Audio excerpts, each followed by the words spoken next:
and I've got something just a little bit different for you today. Not so much a product review, but more a comparison between Bansko and Borovets. Both great ski resorts, as you know, in Bulgaria. I've skied both in the last month or so, but I keep getting asked the same questions. Which one is best? Which has the best skiing, the best après-ski, the nicest hotels? Hopefully, I can answer some of those questions and look at the comparisons in the course of this video. It's based purely on my experience and my opinion. So let's break it down into sections. We've landed at Sofia. Let's get our transfer to whichever resort we're going to.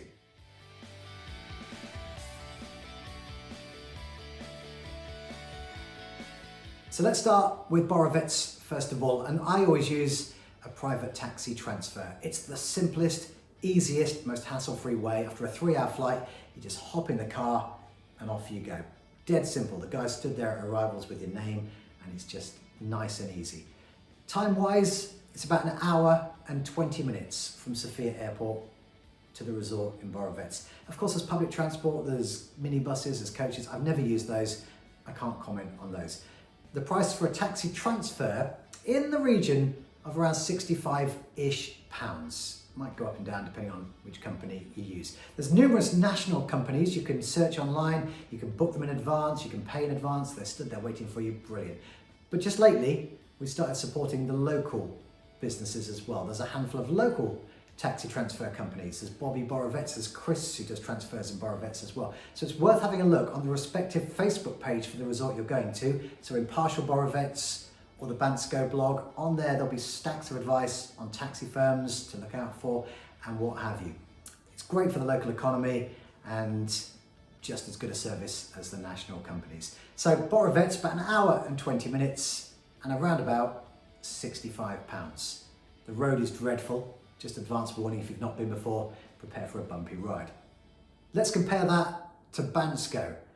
Again, you can do the same thing, private taxi transfer. We used Bobby Borovets for our trip last week to Bansko, but my goodness, it's a long way.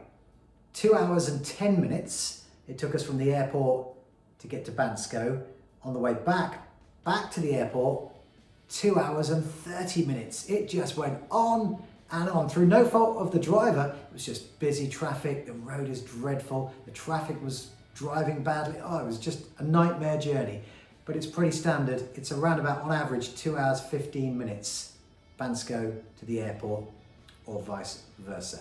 As we speak, there is works at the moment going on to put a big tunnel through a mountain, which should shave a bit off that journey, but it's going to be some years, I should think, before that has finished. So Bansko, a lot longer, in excess of 2 hours, and price-wise for that, in a private taxi transfer, around about £125, £130, or thereabouts, again, depending on who you book. So in terms of taxi transfers, the thumbs up, without doubt, goes to Borovets.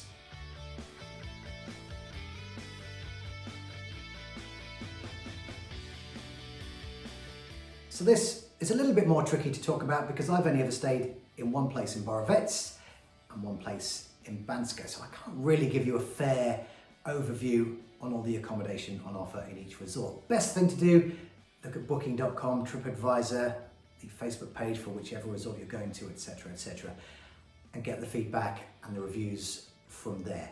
What I can tell you is I always stay in Borovets at the Rilla Hotel. For me, can't beat it. Great location, lovely hotel, really nice rooms, good spa.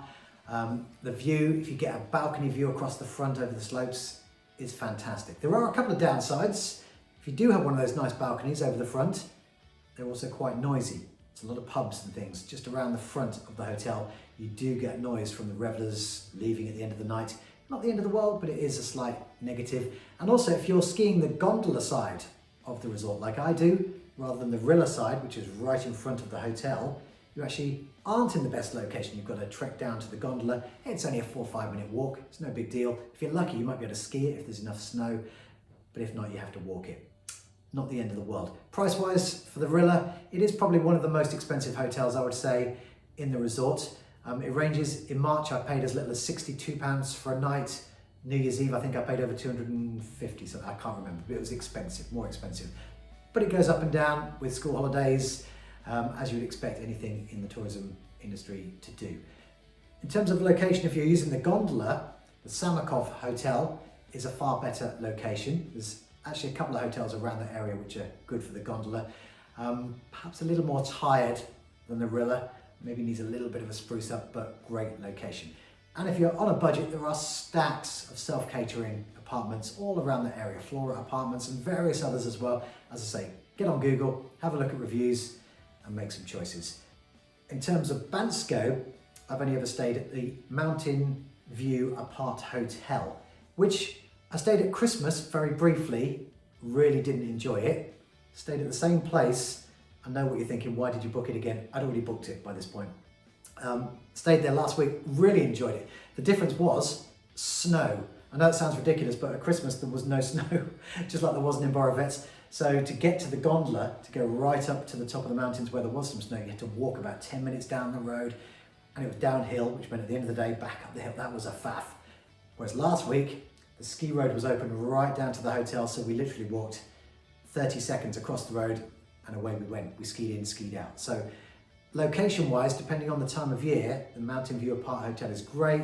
It's basic, it's affordable. It's the opposite end of the scale to the Rilla. I think our room cost about £40 a night or something when I was there last week, so very affordable, but it's self-catering as well, so you need to factor food in for that. We'll come on to food and restaurants a little bit later. So in terms of thumbs up for whether it's Bansko or Borovets for accommodation, I can't really answer that. There's great hotels in Borovets, i.e. the Rilla. There's great hotels in Bansko. There's the Kaplinsky Hotel, which is right by the gondola. I would say that's probably their equivalent of the Rilla. Very expensive though. So do some homework, do some research for whichever one is right for you.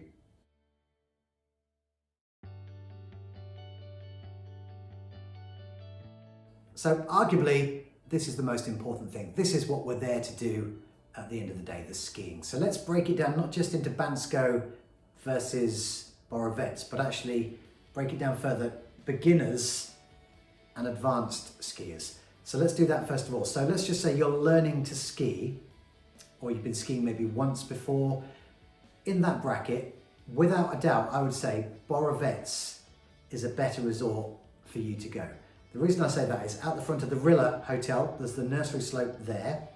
Literally just across the other side, the Hotel Yankiev, there's the green run down there as well. So on the Rilla side of the resort, there's a couple of greens.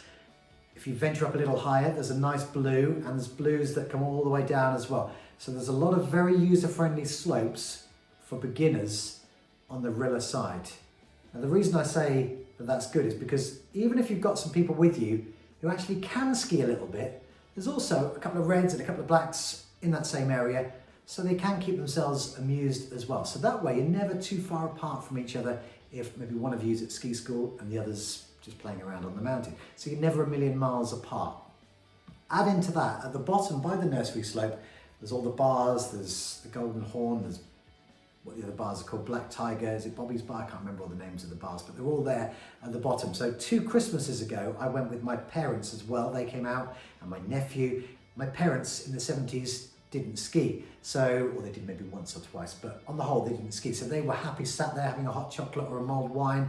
My nephew, who was 6, was going up and down the Rilla side of the mountain, and he was never more than 5-10 minutes away from his grandparents. So really handy in that respect. Then if my mum decided she wanted her book or her Kindle from the hotel, 30-second walk to the Rilla, and there she is. So in terms of non-skiers, spectators and beginners, without a doubt for me, Borovets is better. Now the reason I say that is because in Bansko, the nursery slopes, I didn't really look out for them, to be fair, because I wasn't using them, but there are a couple at the top of the gondola, and there's one a little bit further down as well. Those, I think, are the only nursery slopes that I saw.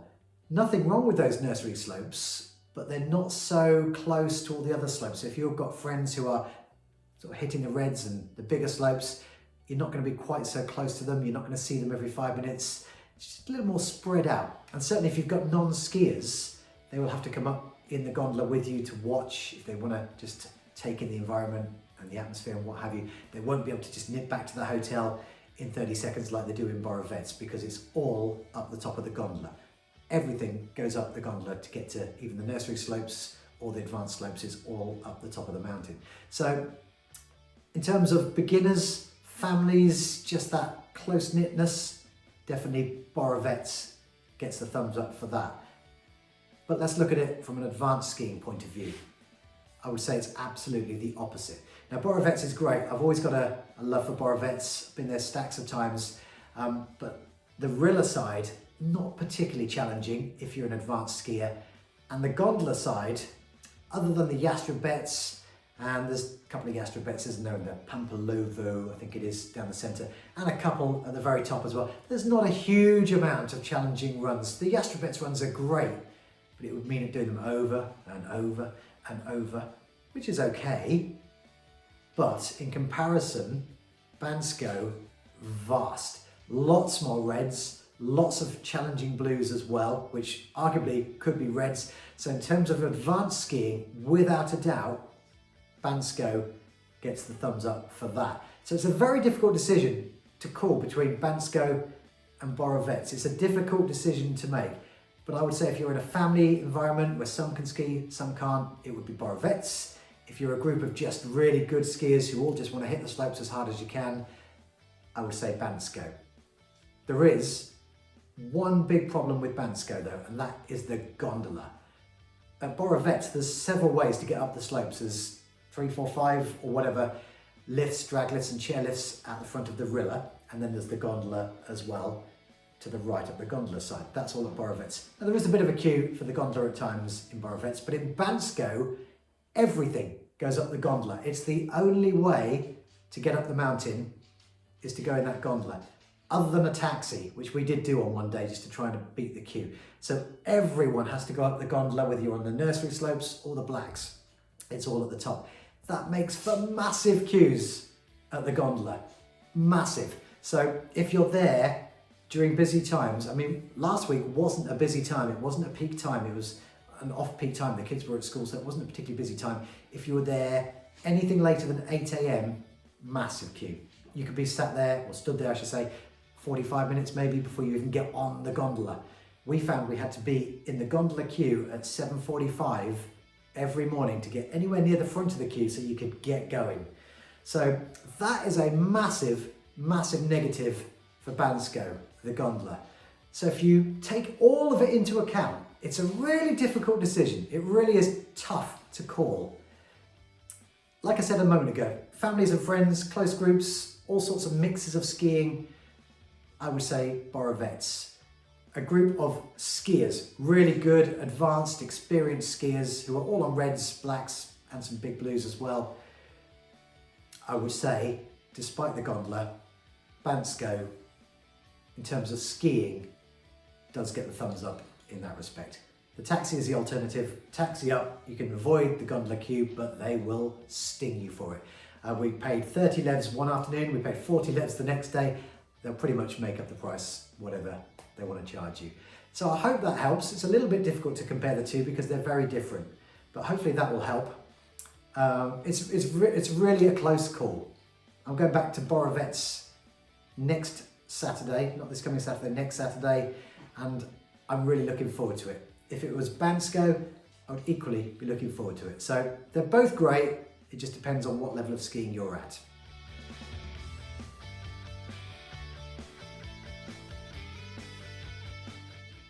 In terms of food and drink, ample in both resorts. As I mentioned earlier, Bansko is probably 3 times the size of Borovets and therefore probably 3 times the amount of pubs, bars, restaurants, nighttime entertainment. Borovets, of course, is a lot smaller, but it's got ample things to do in the evening, food and drink and things like that. So it really doesn't matter which one you go to in terms of that. There's enough for the amount of people in the resort. So they both get a thumbs up for bars and restaurants.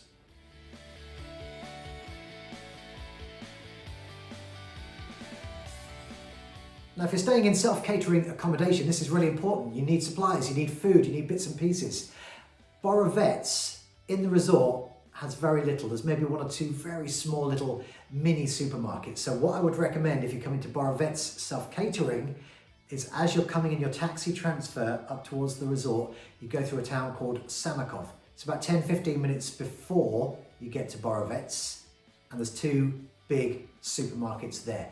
I know you just want to get to your hotel or your accommodation, you just want to unpack and get out there on the snow, but it's worth it. It's worth just stopping for half an hour or whatever, grabbing your essentials for the week, and then you can just top up on little bits in the resort. Bansko, on the other hand, no problem. Massive supermarket called Aldo. There's various other small to medium ones dotted around the streets as well, so plenty of choice for supermarkets in Bansko. No point me giving a thumbs up to which resort is better in terms of supermarkets, because it's a minor thing really. Well, it's a semi-minor thing, but you're not going to make your choice on supermarkets, are you? So they're both good as long as you plan ahead if you're going to Borovets.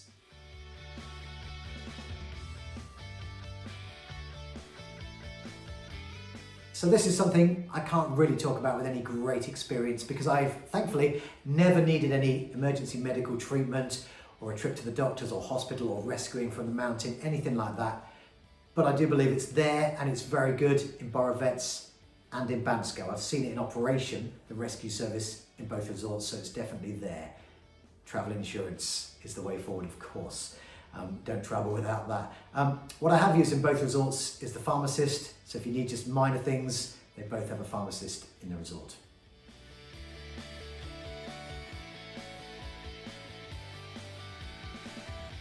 So our last couple of things just to take a look at then: lift passes and ski hire, your equipment hire.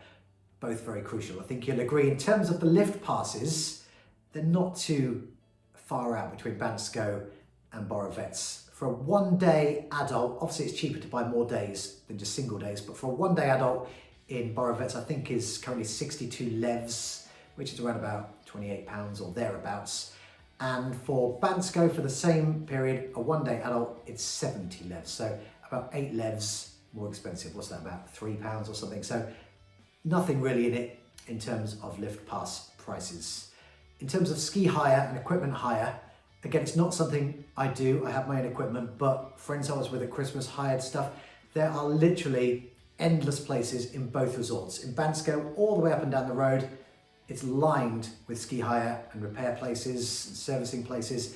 Borovets, all around the bars and what have you, stacks of them as well. If you look online, it may look like there's only maybe one or two, but the hotels hire all sorts of different places. So unless you want to hit the slopes the minute you get there, it's probably worth actually just waiting till you get there, finding somewhere.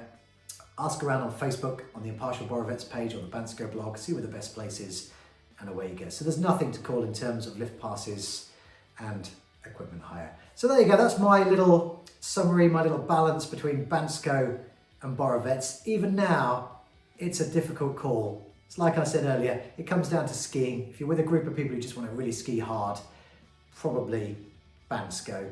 If you're with a family who want a whole sort of cozier feel, probably Borovets. Whichever you choose, happy skiing, have a great holiday. If you could just subscribe to the Ski Shack Reviews YouTube channel, that would be great, and a like on Facebook and Instagram would be fantastic too. Thanks for watching.